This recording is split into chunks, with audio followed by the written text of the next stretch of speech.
6 or 7 inches.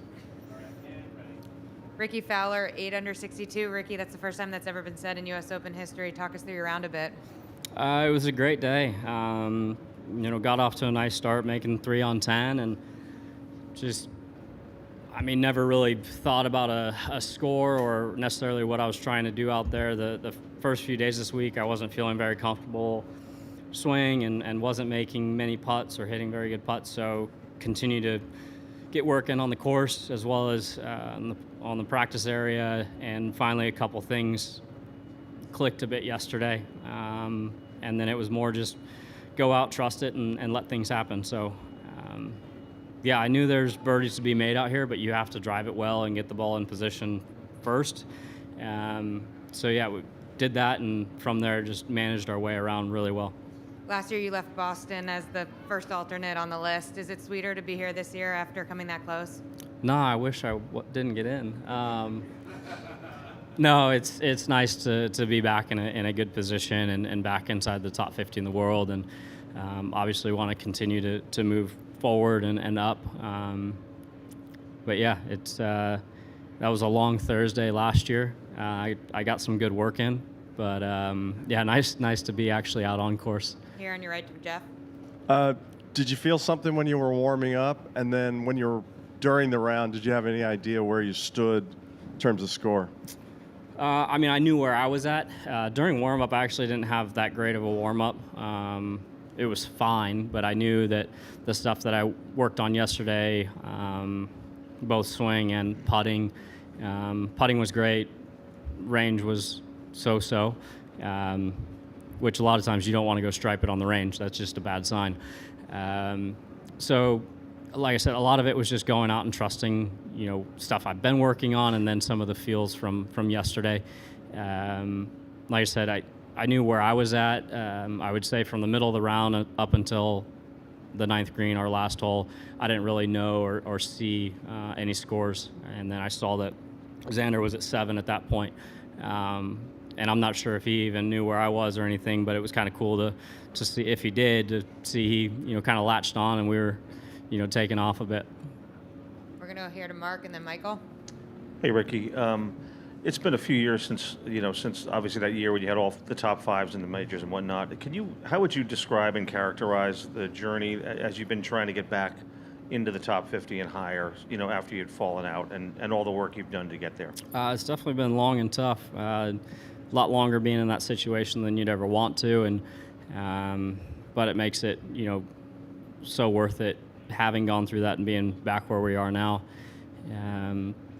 I would say we're starting to get maybe as close as we've ever been to where I was through kind of that 14, 15 area, and just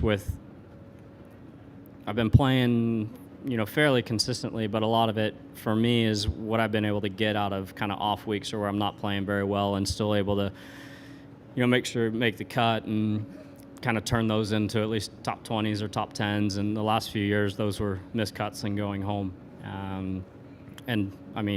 This week, off to a good start, but there's still plenty of golf to be played. It's going to be tough tomorrow afternoon, but at least, got out of the gate and we're off to, like I said, a good start. Rick, I know Butch, I imagine Butch is giving a lot of technical help, but how has he helped you in looking at the big picture of your life and career, if at all? Butch is great, just his voice and having him in your corner. He's been around and seen a lot and been around so many great players and, has coached so many guys to reach, I would say, their potential, and a lot of them are very different.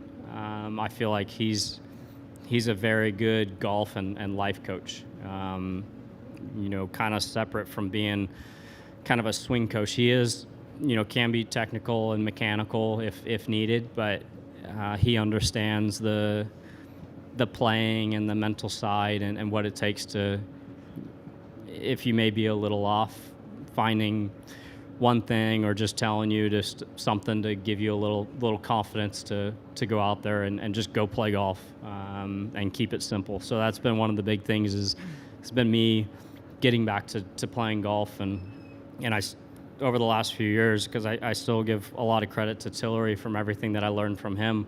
Unfortunately, it just wasn't the right fit, and he's still a great friend of mine.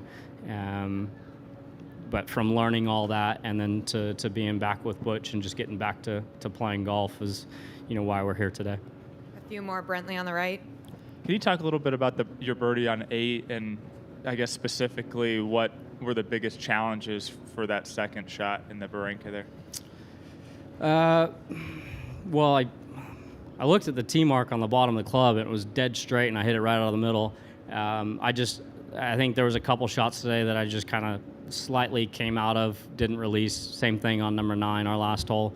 But they were out of the middle, so it felt good. Unfortunately, look up, and it's just a little out to the right. But I knew down there that it had a chance of having a lie and being able to at least get it out and move it forward in a way a lot better than hitting it left and being in that left rough. The right there, yes, it is a hazard, but you could potentially have something to get it out. Had a gap, had the bridge that was kind of low left. I took a club that I wanted to make sure I got it above the bridge just in case I pulled it at all.